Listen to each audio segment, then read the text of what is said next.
جب کوئی چوری کرنے لگتا ہے، دیوار پھلانگتا ہے، اس کا دل دھڑکتا ہے، یہ اللہ تعالیٰ کی طرف سے وارننگ ہوتی ہے تو غلط کام کرنے جا رہے ہیں۔ جب کوئی ڈاکہ مارنے لگتا ہے، ناکہ لگا کسی کو روکتا ہے تو اس کا دل ڈرتا ہے کہ تو جرم کر رہا ہے۔ جب بدکاری کو کرنے لگتا ہے تو اس کا دل ڈولتا ہے کہ تم غلط کام کرنے جا رہے۔ جب کوئی کسی کو قتل کرنے لگتا ہے تو جب وہ مقتول پہ حملہ آور ہوتا ہے تو دل ڈولتا ہے کہ تم غلط کر رہے ہو۔ حتیٰ کہ دیوار رکھتے ہوئے ہمسائے کے 2 انچ بھی دبانے لگے تو دل ڈولتا ہے کہ تم غلط کر رہے ہو۔ یہ جو تیز تیز دل دھڑکنے لگتا ہے گناہ کرتے ہوئے، تو یہ اللہ کی طرف سے اسے بتایا جا رہا ہوتا ہے کہ تم غلط کر رہے ہو۔ حضور سے پوچھا گیا کہ ایمان کیا ہے؟ فرمایا جب نیکی تجھے خوش کر دے اور گناہ تجھے دکھی کر دے فانت مومن، تو تو مومن ہے۔ تو کسی کو پوچھنے کی بجائے اپنے اندر سے فتویٰ لیا جاتا ہے، اندر ہی بتاتا ہے کہ اچھائی کیا ہے، اندر ہی بتاتا ہے کہ برائی کیا ہے۔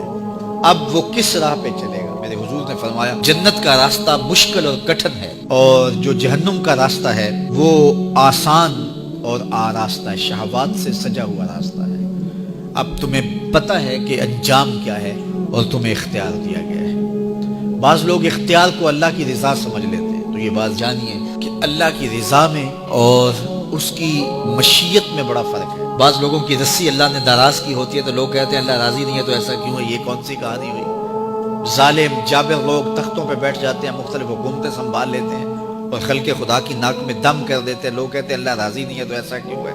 یہ کون سی بات ہوئی؟ تو یہ ہمارا ایک خود ساختہ کہا ہوا جملہ ہے۔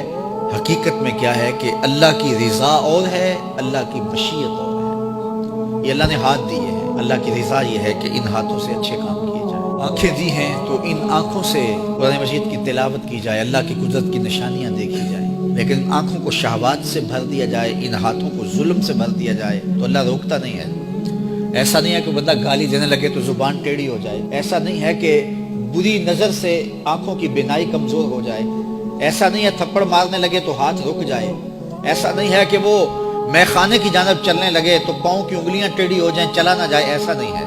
یہ اللہ کی مشیت ہے۔ اس نے قدموں میں طاقت رکھ دی، جدھر جانا چاہے جائے، اس نے اختیار بھی دیا ہے، لیکن یہ اس کا دیا گیا اختیار ہے، یہ اس کی مشیت ہے۔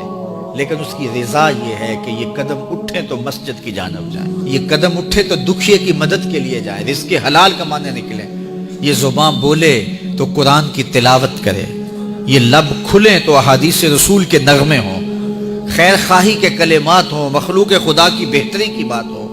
لیکن اگر کوئی گالی گلوچ دینے لگ جائے تو اس سے اللہ کی رضا نہیں۔ اللہ نے اعضاء بنا دیے اور اللہ نے انسان کو خیر و شر کی تمیز دے دی، اچھائی اور برائی کا پتہ دے دیا، اب اس کی مرضی ہے کہ وہ کدھر نکلتا ہے۔